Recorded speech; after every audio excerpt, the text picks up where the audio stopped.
বন্ধুরা, তোমাদের আজকে আমি ফুলকপি ভাপা করে দেখাবো। এটাকে শীতকালের সবজি আমি ফুলকপি চিংড়ি মাছ দিয়ে ভাপা করে দেখাবো। এটাকে এই ধরনের ফুলকপি, একটা মাঝারি সাইজের ফুলকপি এভাবে কেটে আমি একটু ভাপিয়ে নিয়েছি। এই ফুলকপি নিয়েছি আর এরকম এই চিংড়ি মাছ দিয়ে ফুলকপি ভাপা করে তোমাদের আজকে দেখাবো। প্রথমে আমি একটা মশলা বেটে নিচ্ছি। 1 চামচ, বড় চামচের 1 চামচ সাদা সর্ষে, ছোট চামচের 1 চামচ চারমগজ, আর 1 চামচ ছোট চামচের 1 চামচ পোস্ত, 10-12টা কাজু আর এই 3টে কাঁচা লঙ্কা আমি একসাথে মিক্সিতে এখন পেস্ট করে নেব। প্রথমে ফুলকপিটা আমি একটু ভেজে নেব। কড়াইতে সর্ষের তেল দিচ্ছি।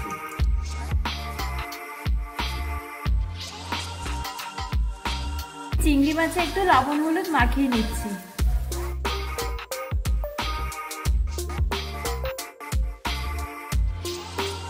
তারপরে লবণ হলুদ মাখিয়ে নিয়েছি। এবার চিংড়ি মাছটা আমি ভেজে নেব। আর একটু তেল দিয়ে চিংড়ি মাছটা ভেজে নিচ্ছি।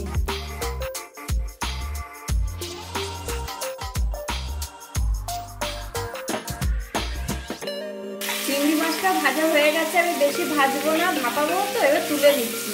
অল্প করেই ভাজলাম।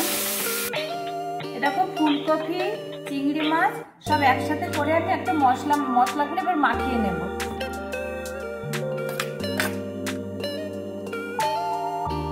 এবার চিংড়ি মাছগুলো দিয়ে দিচ্ছি।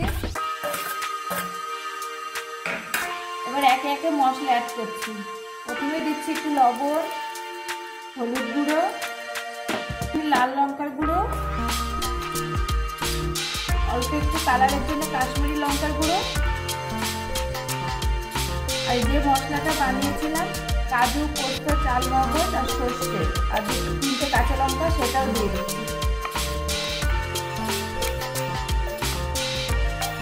সামান্য একটু খালি জিরে গুঁড়ো দেবো, বেশি দেবো না, সামান্য। এবার সবগুলো একসাথে ভালো করে মেখে নেব। কড়াইতে চিংড়ি মাছ ভাজা তেলটা ছিল, সেই তেলটা আমি দিয়ে দিচ্ছি। সব মশলাগুলো খুব ভালো করে মাখা হয়ে গেছে। এবার আমি একটা টিফিন কোটোর মধ্যে এইগুলো দিয়ে দেব। আমি টিফিন কোটোর মধ্যে এগুলো ঢেলে দিচ্ছি। এই টিফিন কোটোতেই ভাপাবো। মিক্সির বাটি ধোয়া জলটাও দিয়ে দিচ্ছি। এবার ওপর থেকে আমি কিছুটা মটরশুঁটি ছড়িয়ে দিচ্ছি। এরকম এখন শীতের মটরশুঁটি খেতে তো ভালোই লাগে আর দেখতেও ভালো লাগে। আর কয়েকটা টমেটো, এভাবে টমেটো মুখে পড়লে দারুণ লাগবে। আর কয়েকটা টমেটো ওপর থেকে আমি দিয়ে দিচ্ছি।